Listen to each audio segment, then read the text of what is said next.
Inilah Underrain episode 3. Ini adalah channel Malfresh, menghadirkan alur cerita yang sangat the best, bisa menghibur dan menghilangkan stres. Yang belum subscribe ya subscribe dulu guys. Melanjutkan episode sebelumnya, Simon segera menunjukkan video bos Apollon kepada Martin. Ayah kami masih hidup dan sedang berusaha menyelamatkan dunia. Kita harus pergi ke sana, ke kota Norrköping, Swedia, ucap Simon. Dia juga akhirnya menceritakan tentang ayah mereka yang bekerja untuk perusahaan Apollon. Oh iya guys, mereka berada di negara Denmark. Kebetulan tidak terlalu jauh dengan kota Copenhagen. Dari kota Copenhagen mereka bisa langsung ke Swedia hanya dengan menyeberangi jembatan besar. Tetapi Martin tidak tertarik. Lagi pula kan video dari bos Apollon itu udah 6 tahun yang lalu. Aku pikir ayahmu tidak berhasil, Simon. Kalau ayahmu masih hidup, kenapa dia tidak menjemput kalian selama 6 tahun? Kami tidak akan pergi ke sana. Begitu keputusan Martin. Tetapi Simon dan Rasmus yakin ayah mereka memiliki alasan di balik itu semua. Jadi mereka berdua tetap akan pergi meskipun Martin dan kawan-kawan tidak ikut. Martin lalu menyuruh mereka untuk berhati-hati karena ada banyak orang jahat di luar sana yang akan rela melakukan apapun untuk mendapatkan makanan. Beberapa saat kemudian, Rasmus dan Simon pun keluar dari bunker tersebut untuk menuju ke Swedia dengan berjalan kaki. Rasmus sedikit merasa takut, tapi Simon menenangkannya. Kita sebisa mungkin akan menghindari para penyintas lain dan kita akan sampai di bunker selanjutnya sebelum gelap, Rasmus, ucap Simon. Kilas balik diperlihatkan lagi. Pada saat itu, Beatrice dan kedua temannya dikejar oleh orang asing bersenjata. Tapi mereka tertangkap. Rupanya yang mengejar adalah Martin dan rekannya yang bernama Patrick. Beatrice dan kedua temannya yaitu Jane dan Leah dipalak oleh Martin untuk menyerahkan persediaan makanan mereka. Tapi di sana Beatrice memberikan penawaran dengan mengatakan dirinya tahu tempat di mana mereka bisa mendapatkan makanan. Sehingga Martin tidak jadi memalak dan akhirnya ikut dengan Beatrice CS. Singkatnya, sampailah di tempat itu. Mereka semua lalu makan bersama. Semuanya senang, perut kenyang, tidak ada yang dirugikan. Semenjak itulah mereka menjadi bersama-sama. Kilas balik selesai. Seperginya Simon dan Rasmus, Martin terlihat bermain-main dengan Patrick. Main bola pingpong dengan alat seadanya. Lalu Leah dan Beatrice yang baru datang, mereka menanyakan di manakah Simon dan Rasmus. Ya, Martin pun menjawab dengan sejujurnya. Lalu setelah mendengar itu, Beatrice berpikir mereka harus ikut dengan Simon. Simon sudah berjasa pada mereka, dan jika membiarkan Simon dan Rasmus pergi berdua saja, mereka tidak akan bisa bertahan. Martin tetap pada pendiriannya tidak akan ikut, sehingga Beatrice dan Leah memutuskan untuk pergi saja tanpa Martin dan Patrick. Jane yang baru datang juga langsung diajak. Mereka akan menyusul Simon dan Rasmus. Singkat cerita, diperlihatkan Simon dan Rasmus telah sampai di sebuah kota yang tidak berbeda jauh dengan kota-kota yang sudah mereka lalui. Keadaannya kacau balau. Rasmus tertarik saat melihat sebuah bus yang terbalik. Dia masuk ke dalam sana tanpa berpikir panjang. Simon yang khawatir pun mengikutinya. Namun saat berada di dalam bus, mereka mendengar suara langkah kaki beberapa orang yang datang. Langsung keduanya berusaha bersembunyi dengan perasaan berdebar. Ternyata yang datang adalah Beatrice, Leah, dan Jane. Sontak Simon dan Rasmus langsung senang. Beatrice, Leah, dan Jane katanya mereka percaya kepada Simon dan berharap ayahnya Simon berhasil menemukan obat untuk menyelamatkan dunia. Jadi mereka akan ikut dengan Simon. Sementara itu di saat yang sama di bunker Apollon, Martin dan Patrick tidak habis pikir mengapa Beatrice dan yang lainnya pergi begitu saja, tidak memikirkan bahaya yang akan mengancam nyawa mereka. Merasa kesal bercampur khawatir, Martin pun memutuskan untuk menyusul Beatrice dan yang lainnya. Ada gerutu Patrick.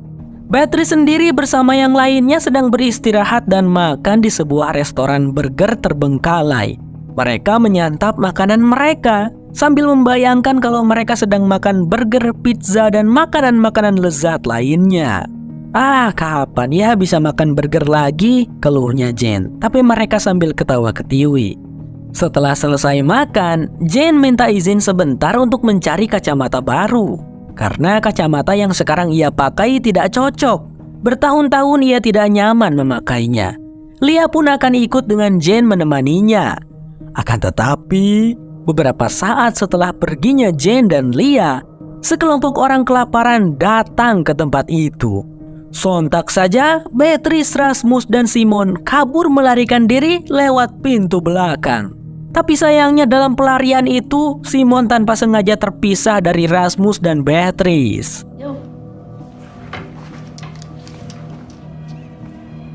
Du ser fin ud. Hvor mange fingre er der så her? Di saat yang sama, Martin dan Patrick akhirnya sampai di kota yang sama. Dengan penuh kehati-hatian, mereka berusaha menelaah kira-kira kemana perginya Simon dan yang lainnya. Lalu Simon, dia yang berusaha mencari-cari Beatrice dan Rasmus, malah sampai ke tengah-tengah kota, di mana di sana dia malah bertemu dengan bocil misterius. Cuaca terlihat sudah mendung dan bakalan turun hujan. Mereka semua harus segera berlindung jika tidak ingin mati. Simon buru-buru mengajak bocil misterius itu untuk berlindung dari hujan. Rasmus dan Beatrice juga sama. Mereka masuk ke sebuah rumah yang katanya itu adalah rumahnya Beatrice dulu. Di dalam sana, Beatrice tampak sedih saat melihat orang tuanya yang membusuk menjadi mayat, dalam kondisi saling berpelukan di tempat tidur. Lalu Rasmus ada di sana berusaha menguatkan Beatrice. Sedikit cari-cari kesempatan sih sebenarnya si Rasmus ini. Martin dan Patrick juga sudah berlindung di dalam bus yang tadi itu sempat dimasuki oleh Rasmus dan Simon. Di dalam mereka gabut banget. Patrick memainkan benda unik dari orang-orang bersenjata. Dan secara tanpa sengaja, Patrick membuat benda tersebut berfungsi. Benda unik itu menampilkan peta di mana mereka berada. Dan yang mengejutkan adalah tempat mereka berada itu adalah zona karantina. Ada tanda sekat dinding besar yang menghalangi. Waduh, Simon masih berlindung bersama si bocil misterius. Bocil itu tampak meminum pil. Simon lalu melihatnya dan ternyata itu adalah obat morfin penghilang rasa sakit. Saat ditanya, bocil misterius itu bilang kalau ia minum obat itu untuk menghilangkan rasa sakit di perutnya. Hatinya Simon meringis mendengarnya. Ia lalu memberikan makanan untuk anak itu. Ya, maksudnya rasa sakit di perutnya itu dia lapar, guys. Tapi anak itu tiba-tiba tidak sadarkan diri dan bapaknya datang meminta Simon untuk jauh-jauh dari putranya. Kemudian Simon mencoba meluruskan kesalahpahaman itu. Ia hanya berniat baik. Bocil misterius itu pun sudah tersadar dan sedang memakan makanan pemberian Simon. Melihat kebaikan Simon, si bapak mewanti-wanti agar Simon segera pergi dari kota ini. Karena orang-orang yang tinggal di sini sudah seperti binatang, katanya. Lalu mengapa bapak itu dan anaknya tidak pergi? Si bapak bilang anaknya tidak kuat bepergian jauh. Kemudian Simon memberikan sisa makanan yang ia punya agar si bapak dan anaknya itu bisa pergi juga dari kota ini. Si bapak sangat berterima kasih kepada Simon. "Kau adalah manusia sungguhan pertama yang kami temui," ucap si bapak yang kemudian segera membawa anaknya pergi. Karena di luar hujan juga sudah reda, mereka akan segera pergi dari kota ini. Akan tetapi, setibanya di luar, anak dan bapak itu malangnya malah diserbu oleh sekelompok orang kelaparan. Mereka dikerumuni dan tentu saja pada berebutan makanan yang bapak dan anak itu miliki. Entah bagaimana nasib anak dan bapak itu. Simon histeris melihatnya, tapi ia tidak bisa melakukan apa-apa. Simon diam-diam pergi kabur dari sana, tapi ada satu orang kelaparan yang melihat Simon. Simon kembali ke restoran burger yang tadi. Untungnya di sana teman-temannya sudah berkumpul dan lengkap. Simon buru-buru mengajak mereka semua untuk bergegas pergi karena di sini sangat berbahaya. Akan tetapi, si orang kelaparan tadi berhasil menyusul. Dia mengancam dengan menggunakan sebilah pisau, mendesak Simon CS untuk menyerahkan makanan mereka.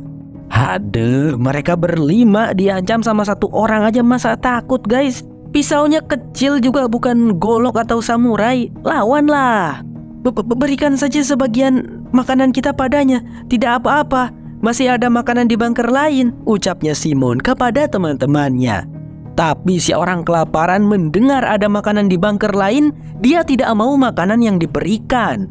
Dia mau diberitahu tentang bunker tersebut. Bahkan sampai menarik si Rasmus lalu mengarahkan pisaunya pada leher si Rasmus. Untungnya dari belakang Martin dan Patrick muncul. Sambil menodongkan senjata api, Martin mendesak si orang kelaparan untuk melepaskan Rasmus. Awalnya si orang kelaparan terlihat hendak melepaskan Rasmus dengan baik-baik. Tapi tiba-tiba dia menusukkan pisaunya ke perut Rasmus sekali hujam. Lalu kabur sambil membawa tas miliknya Jen. Rasmus menjerit kesakitan. Aduh, Bang Sam sih cuman bisa geleng-geleng kepala liatnya.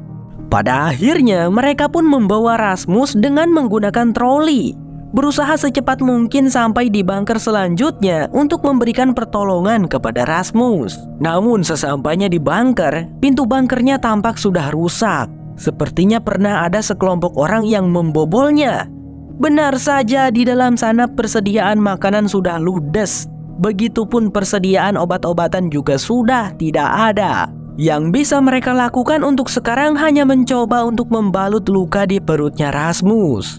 Karena Rasmus terus menjerit kesakitan, Simon juga memberinya obat morfin yang dia dapatkan dari bocil misterius di kota tadi. Apa rencana mereka selanjutnya? Simon lalu memberitahu Martin kalau sebelumnya ia bertemu dengan orang yang cukup waras di kota, yaitu bapak dari si bocil misterius. Tadi itu si bapak akan berencana akan pergi dari kota dan sempat mengatakan kemana dia dan anaknya mau pergi. Katanya ke sebuah tempat yang terdapat seorang dokter di sana.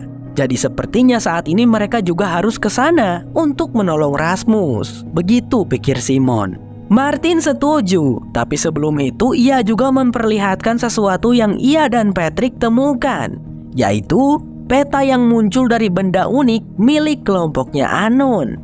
Awalnya Martin mengira bencana virus hujan mematikan ini melanda seluruh dunia. Tapi setelah melihat ini, Martin menyadari sesuatu.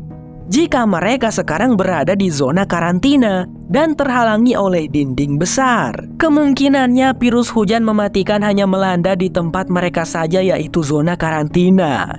Dan wilayah di luar zona karantina itu aman. Itu berarti di luar sana masih ada kehidupan yang layak. Dan di luar sana tidak kacau balau seperti di sini, ungkap Martin. Jadi, Martin memutuskan untuk ikut bersama dengan Simon. Dia ingin keluar dari dinding zona karantina dan berharap bisa merasakan kehidupan yang layak lagi di luar sana. The Rain bersambung, berlanjut ke episode 4. Inilah The Rain episode 4. Melanjutkan episode sebelumnya, terlihat Jen dan Lia sedang naik di atas atap bunker. Mereka menyurvei keadaan sekitar. Ternyata mobil-mobil kelompok Anon cukup banyak berlalu lalang terus berpatroli. Sementara itu di dalam bunker, lukanya Rasmus mengalami infeksi dan dia tidak bisa berjalan. Bagaimana caranya mereka untuk pergi ke tempat yang ada dokternya itu?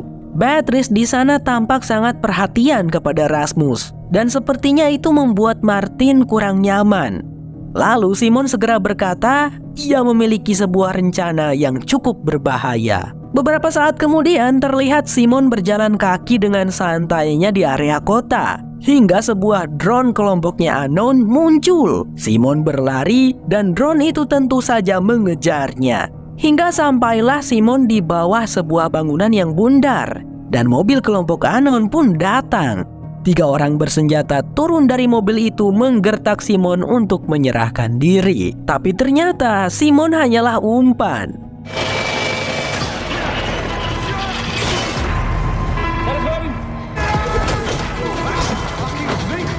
Kini Martin dan kawan-kawan berhasil melumpuhkan 3 orang kelompok Anon itu dan mengikat mereka. Di sana Simon dan Patrick terlibat perdebatan. Patrick ingin ketiga orang Anon itu dibunuh sedangkan Simon ingin melepaskan mereka. Toh katanya mereka cuma butuh mobilnya saja. Martin lalu melerai perdebatan. Terlebih dahulu ia ingin menanyai 3 orang ini. Tapi tentunya dengan cara kekerasan ya. Martin menginterogasi ketiganya, menanyakan tentang apa yang ada di luar zona karantina. Kenapa ada semacam sekat dinding besar di peta? Dan apakah benar di luar sana seperti yang dia pikirkan? Yaitu tidak adanya virus hujan mematikan di luar? Namun ketiga orang anon itu tidak mau buka mulut. Meskipun mereka dihajar oleh Martin. Simon lalu minta izin mengambil alih. Ia akan mencoba menanyai mereka dengan cara yang lembut dan baik-baik, tidak seperti Martin. Tapi tetap saja ketiga orang anon itu bersikeras tidak mau menjawab pertanyaan dari Simon. Dan pada momen itu, Jane melihat salah satu dari mereka memiliki tato bergambar ular di tangannya. Jane tampak terkejut dan marah. Ia pergi menyusul Martin yang sedang bersama Patrick di mobil. "Martin, aku ingin kau membunuh mereka," pintanya dengan tegas. Kenapa ya Jane jadi sangat ingin membunuh mereka? Martin lalu kembali dan menanyakan apakah ketiga orang anon ini mau menjawab. Dan karena jawabannya tidak, Martin menyuruh teman-temannya untuk pergi duluan ke mobil. Karena dirinya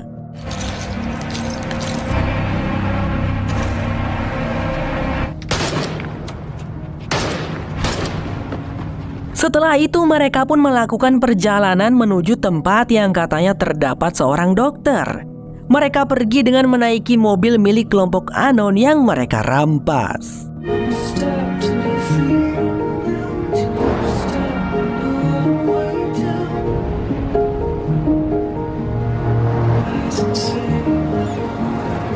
Dan kilas balik masa lalunya Jane diperlihatkan. Saat itu Jane masih sendirian. Dia luntang-lantung kelaparan di tengah wabah virus hujan mematikan. Pada momen itu Jane terjatuh pingsan. Saat matanya tertutup, Jane sempat melihat siluet seorang gadis kecil yang datang ke arahnya. Singkat cerita, Jane terbangun dari pingsannya. Ada seorang gadis kecil pirang di dekatnya. Ternyata Jane ditolong oleh sebuah keluarga yang baik dan ramah. Jane bahkan diajak makan oleh mereka.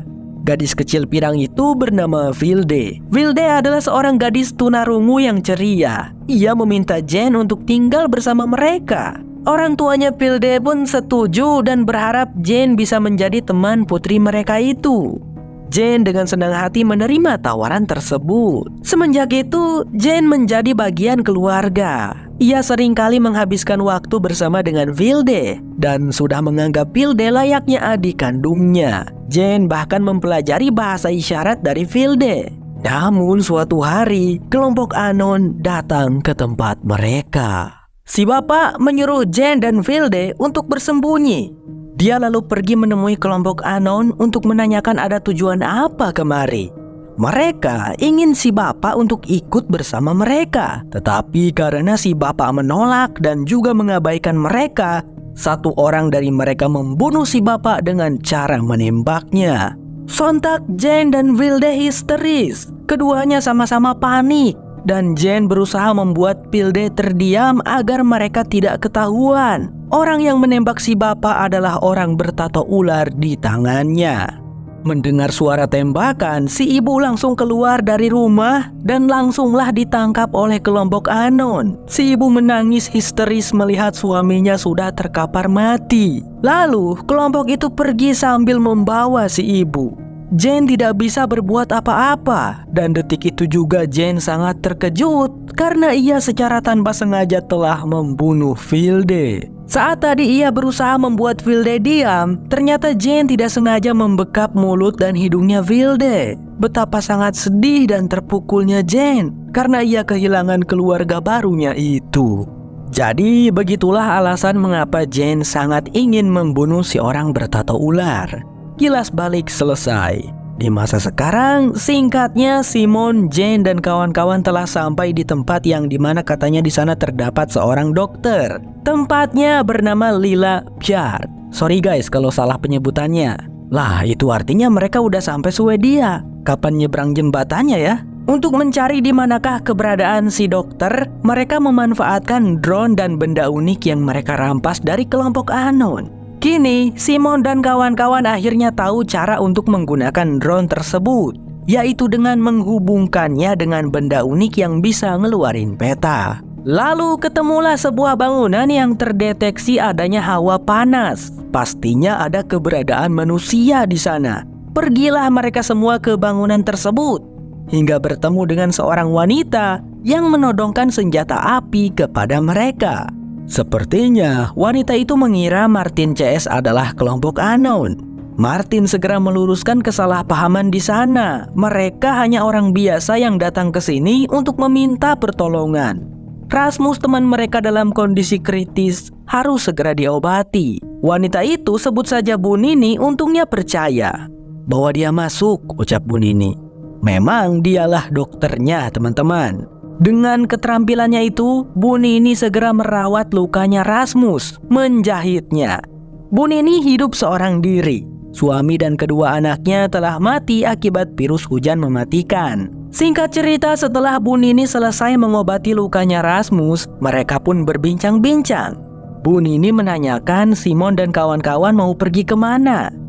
Kami akan pergi ke kota Norrköping untuk menemui ayahku dan Rasmus. Ayahku bekerja untuk perusahaan Apollon, Bu, jelasnya Simon. Bu Nini tampak tertarik dan bertanya siapakah nama ayahnya Simon. Dan saat Simon menjawab Pak Andersen, Bu Nini kayak kaget gitu ekspresinya. Tapi nggak kelihatan sama Simon dan Rasmus. Wanita paruh baya itu lalu menyarankan agar Rasmus diberikan vaksin supaya lukanya cepat sembuh dan tidak terinfeksi lagi. Simon dan Rasmus mengangguk setuju. "Kalau begitu mari ikut aku ke klinik," kata Bu Nini. Di luar, mereka bertiga sempat berpapasan dulu dengan Martin dan yang lainnya. Singkatnya, sampailah Bu Nini, Simon, dan Rasmus di klinik yang ternyata merupakan bunker Apollon. Rasmus dan Simon cukup terkejut. Apakah Bu Nini bekerja untuk Apollon juga? Dan kalau iya, apakah Bu Nini mengenal ayah mereka? Tapi Bu Nini bilang enggak kenal. Mungkin beda departemen, katanya. Masuklah mereka bertiga ke bunker tersebut. Rasmus segera duduk di sebuah kursi yang sudah disediakan. Lalu kedua tangannya diikat. Simon menjadi curiga. Loh, kenapa Rasmus kedua tangannya diikat? Tiba-tiba saja Bu Nini berusaha mencekik lehernya Simon. "Ayahmu sudah membunuh suami dan anak-anakku," ujarnya Bu Nini dengan marah. Sementara itu di sisi lain, Beatrice dan yang lainnya mulai bosan karena menunggu terlalu lama. Beatrice dan Lia memutuskan untuk pergi menyusul Simon dan Rasmus, sedangkan Martin, Patrick, dan Jane mereka bertiga mau mencari persediaan makanan di rumahnya Bu Nini. Di tengah wabah gini, gak apa-apa lah nyuri, pikir mereka. Tapi tak berlangsung lama, tiba-tiba dari kejauhan muncul mobilnya kelompok anon. Kali ini mereka datang lumayan banyakan. Si pria bertato ular juga ada. Lah, ternyata si Martin tidak membunuh mereka, hanya pura-pura menembak saja waktu itu. Aku bisa jelaskan teman-teman, kata Martin. Jane sangat marah. Ia tanpa pikir panjang mengambil senjata api milik Bu Nini dan pergi dari sana untuk langsung membunuh si pria bertato ular dengan tangannya sendiri. Patrick dan Martin tidak bisa menghentikan Jane. Aduh Martin, kenapa kau tidak membunuh mereka? Mereka pasti melacak mobil yang kita naiki itu, keluhnya Patrick.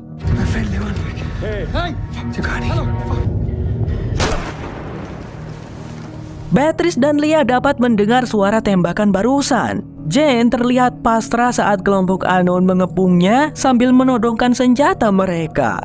Jane pun ditangkap. Martin ingin menyelamatkan rekan mereka itu, tapi Patrick bersikeras menghentikan. Mereka harus pergi sekarang juga.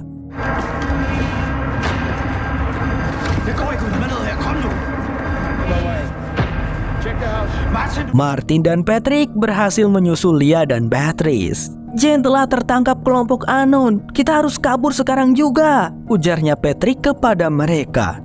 Di saat yang sama, Simon sudah diikat oleh Bu Nini. Simon tidak mengerti mengapa Bu Nini melakukan hal ini. Lalu Bu Nini menjelaskan bahwa Pak Andersenlah penyebab munculnya wabah virus hujan mematikan. Ya, ayahnya Simon bersama dengan perusahaan Apollon. Padahal Bu Nini sudah memperingatkan mereka, tapi Pak Andersen dan bos Apollon sama sekali tidak mau mendengarkan. Yang mereka pikirkan hanyalah bisnis dan uang, ujar Bu Nini dengan marah. Simon dan Rasmus terkejut mengetahui fakta itu. Tapi di situ mereka antara percaya dan tidak percaya. Bu Nini kemudian terlihat menyalakan sebuah kamera tablet, merekam aksi dirinya.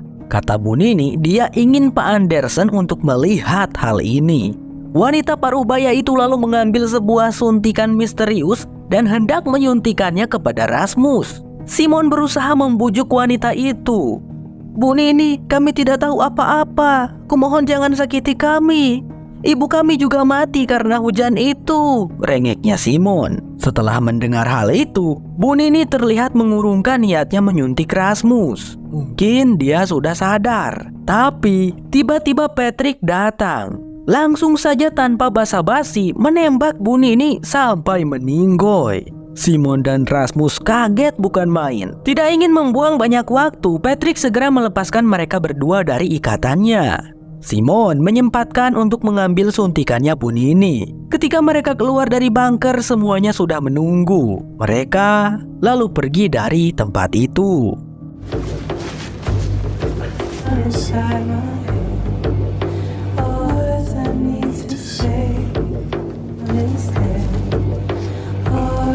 Singkat cerita, sampailah mereka bertujuh di tempat bernaung yang sepertinya aman dan tenang. Saat yang lainnya sudah masuk, Patrick marah kepada Martin. Mengapa Martin tidak membunuh kelompok anon sewaktu di kota? Sehingga sekarang mereka harus kehilangan Jane sebagai bayarannya. Aku kira aku melakukan hal yang benar, kata Martin pelan. Dengan emosional, Patrick berkata kepada Martin, "Kenapa kau lebih mendengarkan Simon daripada aku, Martin? Padahal aku sudah mengikutimu selama 6 tahun lebih, melakukan semua yang kau suruh." Lalu, Martin membela diri dengan berkata kalau tadi ia ingin menyelamatkan Jane dan Patricklah yang memaksanya untuk melarikan diri meninggalkan Jane. Jadi, kematian Jane bukanlah salahku, ucap Martin sembari pergi beranjak dari sana. Patrick menangis meratapi Jane yang sudah tiada. Tapi menurutku Patrick gak salah sih guys. Kalau mereka maksa nolongin si Jane, bisa aja mereka berdua bakalan ketangkep juga. Si Martin lah yang salah karena enggak ngebunuh kelompok anon. Tapi membunuh orang juga tidaklah mudah sih bagi orang-orang yang berhati baik.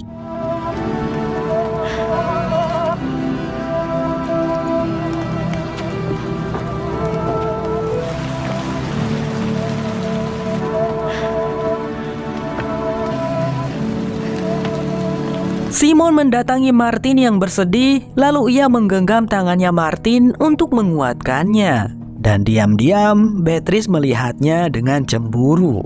Drain bersambung, berlanjut ke episode 5. Sampai jumpa lagi di episode 5. Aku Sam, bye-bye.